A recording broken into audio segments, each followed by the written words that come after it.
Bismillahirrahmanirrahim. Assalamualaikum warahmatullahi wabarakatuh. Ya, kembali lagi dalam acara Ngopi Hukum, ngopi dan belajar hukum. Tentunya nanti kita sambil berbuka puasa bersama. Nah, Bapak Ibu sekalian, pada kesempatan kali ini kita berada di Esensi Lawean Cafe. Nah, pada kesempatan Ngopi Hukum pada hari ini kita nanti akan membahas mengenai laporan Menteri Luhut Binsar Panjaitan terhadap warga negara. Nah, ternyata ini menjadi polemik, bisa membuat gaduh katakanlah di negara ini, padahal kan kita masih fokus dalam penanganan COVID-19. Nah, pada dasarnya laporan dari Menteri Luhut Binsar Panjaitan terhadap Said Didu ini ada banyak polemik sekali, di mana ternyata laporan ini diwakilkan oleh katakanlah stafnya atau advokatnya seperti itu. Nah, di dalam pelaporan pidana ini ada berbagai macam asas-asas yang perlu diperhatikan, baik itu dalam tata cara pelaporan maupun yang lainnya. Nah, pada kesempatan kali ini pas sekali momennya, di sini ada Bapak Dr. Muhammad Taufik SHMH sebagai pakar ahli, pakarnya hukum pidana, nanti bisa menjelaskan mengenai asas-asas dalam beracara seperti apa. Nanti akan kita bahas bersama dalam sesi acara kali ini. Nanti dipersilakan untuk Bapak Ibu yang sekiranya ingin bertanya dapat mengajukan pertanyaan, nanti bisa dijawab langsung oleh beliau Bapak Dr. Muhammad Taufik. Nah, mungkin itu pengantar dari saya. Untuk selanjutnya, inti dari acara Ngopi Hukum pada kesempatan kali ini langsung diisi oleh Bapak Dr. Muhammad Taufik. Kepada Bapak Dr. Muhammad Taufik, waktu dan tempat dipersilakan. Baik ya, terima kasih.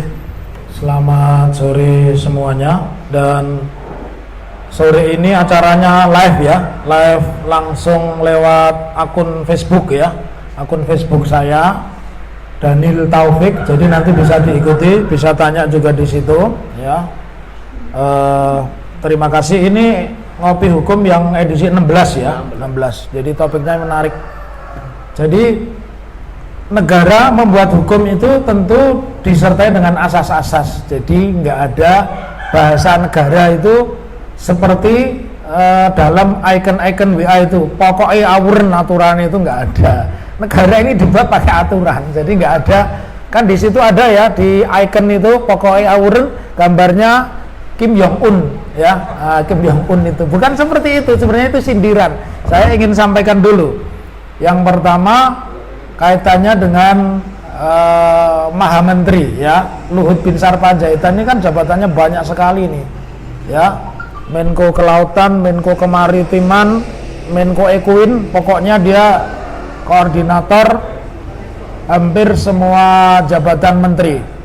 Nah, satu ketika di dalam perbincangan ada wartawan senior ya, wartawan senior Har Subeno Arif ya, dia wawancara dengan Muhammad Said Didu, kemudian diviralkan melalui channel YouTube, dan di situ ada satu dialog bagaimana pendapat Pak Said Didu kaitannya dengan statement Menko Luhut Binsar Panjaitan bahwa dia tetap akan melaksanakan proyek pemindahan ibu kota meskipun dalam kondisi apapun, dan anggaran itu beda lagi. Serta di sisi lain dia juga masih aktif dan sampai sekarang juga kita lihat memperbolehkan tenaga-tenaga dari RRC untuk datang ke Indonesia.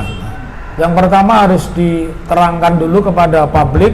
Jadi pertama bahwa asas hukum, persamaan kedudukan di depan hukum itu kita mengenal sebagai equality before the law. Jadi seseorang itu sama kedudukannya di depan hukum. Yang membedakan di depan hukum itu cuma dua. dia uzur karena sakit jadi tidak bisa diperiksa. Yang kedua, dia tidak berakal sehat, atau kalau orang hukum menyebutnya pasal 44. Jadi orang gila itu kalau melakukan pembunuhan, pencurian, perampokan dan sebagainya tidak bisa dipidana karena akal sehatnya tidak memperbolehkan dia bisa bertanggung jawab atas perbuatannya. Nah, kemudian kita bicara apakah benar seorang pejabat negara yang difasilitasi oleh oleh negara, diberikan jabatan, diberikan kehormatan, diberikan gaji dengan segala fasilitasnya, kemudian ada warga negara mengkritik atau memberi saran, kemudian dia dilaporkan dengan tuduhan menghina pejabat negara. Ini saya luruskan dulu. Pasal menghina pejabat negara atau menghina kepala negara itu terjadi ketika masa pemerintahan Hindia Belanda. Sampai dengan tahun 46 itu masih menggunakan KUHP Hindia Belanda. Di KUHP Hindia Belanda kita harus ingat bahwa Belanda itu corak pemerintahannya adalah monarki parlementer. Artinya kepala negaranya adalah seorang ratu, saat itu adalah Wilhelmina, Kemudian kepala pemerintahannya Perdana Menteri. Harus diingat, di KUHP Belanda pun tidak ada pasal penghinaan pejabat negara. Pejabat negara siapa? Perdana Menteri. Jadi Perdana Menteri itu tidak diatur pasal KUHP. Artinya Perdana Menteri dikritik boleh, dilempari telur busuk boleh, tomat busuk boleh. Tapi yang tidak boleh adalah melempar tomat busuk, mencaci maki kepala negara. Kepala negaranya siapa? Ratu Wilhelmina. Jadi sejarahnya seperti itu. Oleh karena itu, dengan berlakunya Undang-Undang Nomor 1 tahun 46, pasal ini dilestarikan dari presiden ke presiden sampai kemudian di masa SBY diajukanlah gugatan ke Mahkamah Konstitusi. Salah satunya penggugatnya adalah Dr. Egy Sujana. Muncullah kemudian putusan nomor 13 garing 22 garing PPU garing 4 Romawi tahun 2006, di mana pasal 134, 136, 137 itu dianggap tidak berlaku dan diturunkan kelasnya dari menghina pejabat negara menjadi tidak ada menghina pejabat negara, tapi menjadi penghinaan pribadi. Nah, jadi di sini paham ya. Maka kalau ada ahli hukum mengatakan itu menghina pejabat negara, apalagi RUU KUHP mau menghidupkan, menurut saya orang ini belajarnya hukum tidak selesai. Belajarnya hukum harus mempelajari Indo hukum kita itu dari Belanda, namanya dulu Wetboek van Strafrecht oleh Profesor Mulyatno, diterjemahkan menjadi Kitab Undang-Undang Hukum Pidana dengan Undang-Undang Nomor 1 tahun 46 mulai bulan Juni diberlakukan menjadi KUHP. Setelah direvisi, orang yang pertama kali kena, presiden yang pertama kali menggunakan putusan MK adalah Pak SBY. Kita harus apresiasi kepada Pak SBY ketika Pak SBY dihujat, diserupakan kerbau, Waktu itu mahasiswa berdemo memakai kerbaunya ditulisi SBY. Bahkan ada mobil bertulisan B360 SBY, artinya BG SBY. Saat itu SBY tidak pernah menganggap dirinya sebagai pejabat negara, presiden dihina dan merintahkan nangkep, nggak ada. Polisi juga ada, KUHP-nya juga masih sama, KUHP-nya juga masih sama. Tapi SBY tidak menganggap semua pengkritiknya itu sebagai menghina pejabat negara. Nah, sekarang yang terjadi kepada Luhut ini kemudian memerintahkan beberapa cara membuat pengaduan. Saya ralat dulu itu kalau laporan pidana salah. Karena delik pencemaran nama baik mulai tahun 2006 itu diturunkan menjadi masalah pribadi, penghinaan. Kalau penghinaan yang dihina siapa? Wakilnya atau orangnya? Kalau dia menyebutnya Luhut, yang dihina berarti Luhut yang harus datang ke kantor polisi. Apakah datangnya ke Polres, ke Polsek? Kemudian memerintahkan beberapa cara membuat pengaduan. Saya ralat dulu itu kalau laporan pidana salah.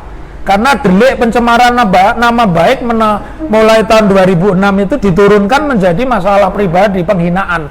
Kalau penghinaan yang dihina siapa? Wakilnya atau orangnya? Kalau dia menyebutnya Luhut, yang dihina berarti Luhut yang harus datang ke kantor polisi. Apakah datangnya ke Polres, ke Polsek, atau Polda, atau Mabes Polri, ya, itu teknis. Tetapi prinsipnya harus dikuasai dulu. Jadi kewajiban dan tanggung jawab pidana itu tidak bisa dialihkan. Saya memberi satu tamsil. Kalau kita melihat kasus korupsi kemudian disidangkan di peradilan tipikor, itu yang diperiksa, ditanyai hakim sama jaksa, itu penasehat hukumnya atau terdakwanya? Terdakwa. Nah, oleh karena itu kan nggak bisa. Kalau Luhut boleh mewakilkan, saya menyarankan nih para koruptor itu kalau besok diperiksa di pengadilan, saya nunjuk aja wakil saya, pengacara saya, ya nggak bakal kena. Ya, pengacaranya pinter, punya referensi banyak, kan begitu. Oleh karena itu kita luruskan dulu. Kemudian yang harus dipahami, menyebut ini satu kerancuan yang menurut saya sangat luar biasa. Sebagai yuris, sebagai ahli pidana, saya harus menyampaikan, di dalam perkara pidana itu tidak dikenal namanya kuasa hukum, tapi penasihat hukum. Tolong dibaca itu. Pasal 56 sampai dengan pasal 78 tentang bantuan hukum. Nggak ada perkara pidana kok kuasa hukum. Bedanya apa? Kuasa hukum itu kenapa harus disebut kuasa hukum? Karena orang yang sudah sepenuhnya menyerahkan kuasanya kepada pengacaranya, maka disebut kuasa hukum.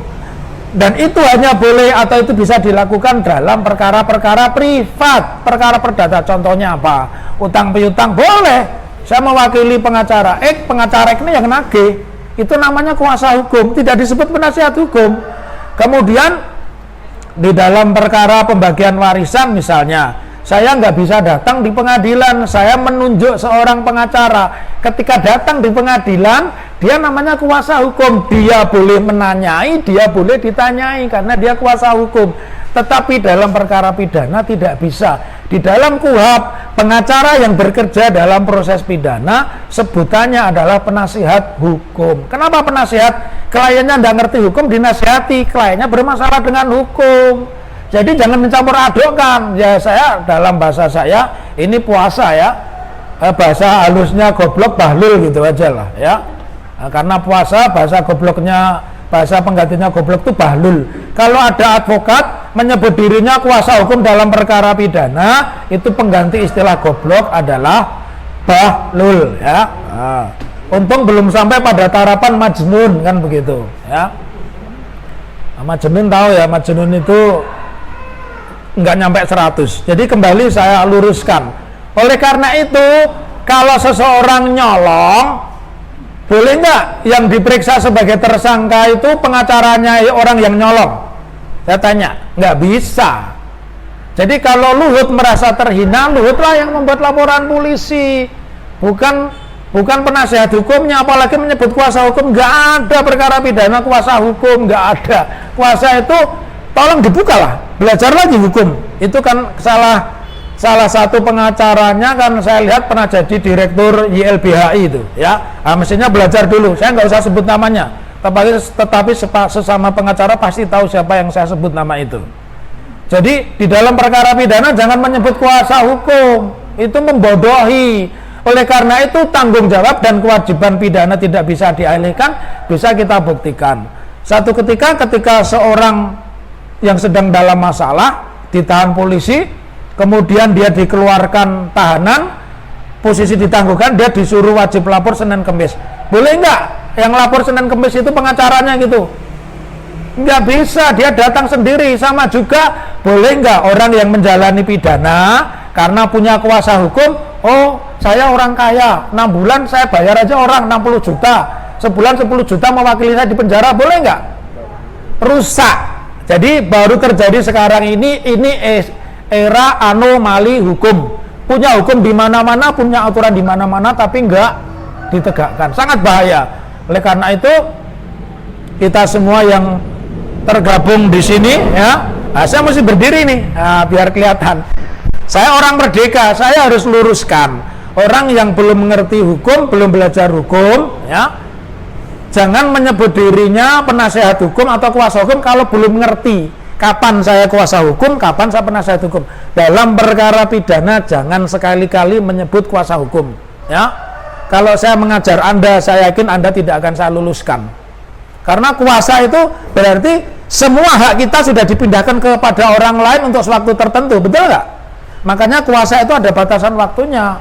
Itu yang ingin saya luruskan. Jadi biar diskursus ini terarah, terukur dan cerdas, karena ini dimonitor, silahkan ajukan pertanyaan yang ada di dalam persepsi ibu dan bapak sekalian, ya.